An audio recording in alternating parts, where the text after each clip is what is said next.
L'ouvrage, je l'ai cherché, je ne l'ai pas trouvé. J'ai reçu l'invitation il y a 15 jours et j'ai essayé, mais je ne l'ai pas trouvé. J'ai quand même essayé de lire ce qu'on a dit sur cet ouvrage. Cette discussion est intéressante parce qu'elle intervient au Maroc à un moment de débat important autour du modèle, de la nécessité du renouveau du modèle de développement. Et en gros, les deux approches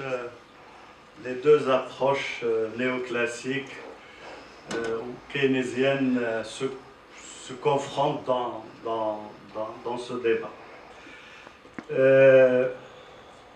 L'essoufflement de la pensée libérale se traduit aujourd'hui par un retour à keynésianisme et donc à des thérapies. C'est un problème de notre... À des thérapies plus volontaristes. Ma question, aujourd'hui en France, on assiste à une crise sociale importante.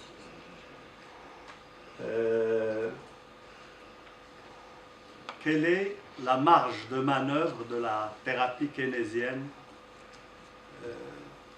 dans la solution de cette problématique? On assiste aussi au retour des travaillistes en Grande-Bretagne, tout en sachant qu'il y a la triple contrainte. Le niveau de la dépense publique, le niveau de la pression fiscale et le niveau de l'endettement public. Autrement dit, aujourd'hui, quelle est la marge de manœuvre d'une thérapie keynésienne avec cette triple contrainte? En d'autres termes, et c'est ma deuxième question, est-ce que la pensée keynésienne n'est pas plutôt une thérapie de crise?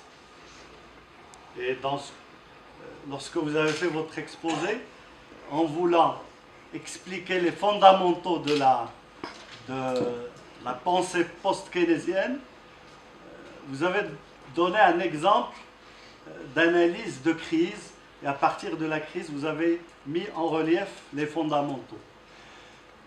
Quelles sont ses limites en tant que thérapie structurelle? Et là, je passe à la grande question très intéressante posée par Nourdine sur la macroéconomie du développement. Je ne suis pas d'accord avec Saïd. Au Maroc, il n'y a pas un État libéral. Il y a un discours libéral, il y a un système normatif plutôt libéral, mais on a un État plutôt keynésien. Personnellement, je parle d'un État composite. Il est keynésien pour une économie de rente et il est un peu libéral pour une partie de l'économie qui est une économie de marché. Donc on trouve à peu près les deux, mais avec une dominance de l'État keynésien.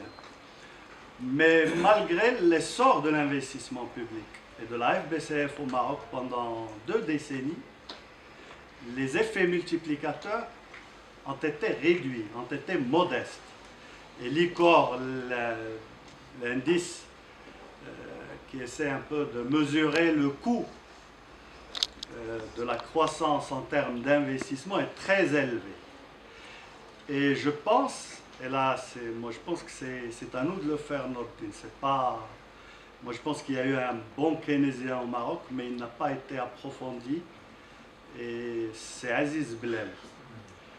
Et il a fait une thèse sur l'investissement public.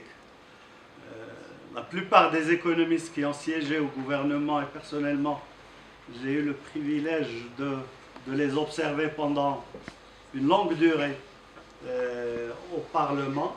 La plupart des économistes se réclamaient du keynésianisme et de Aziz Blel. Mais je pense qu'il y a une faiblesse de la pensée keynésienne. On parle de l'État en tant qu'acteur économique, mais l'État est aussi un acteur politique. Et je pense que les facteurs politiques et institutionnels peuvent expliquer en partie cette modestie des effets multiplicateurs, même quand on se réclame du keynésianisme. Et je pense que c'est pour nous, Marocains, il faut creuser la pensée keynésienne dans cette perspective. C'est les facteurs un peu institutionnels et politiques qui expliquent pourquoi l'État économique n'arrive pas à générer l'effet multiplicateur escompté. Merci.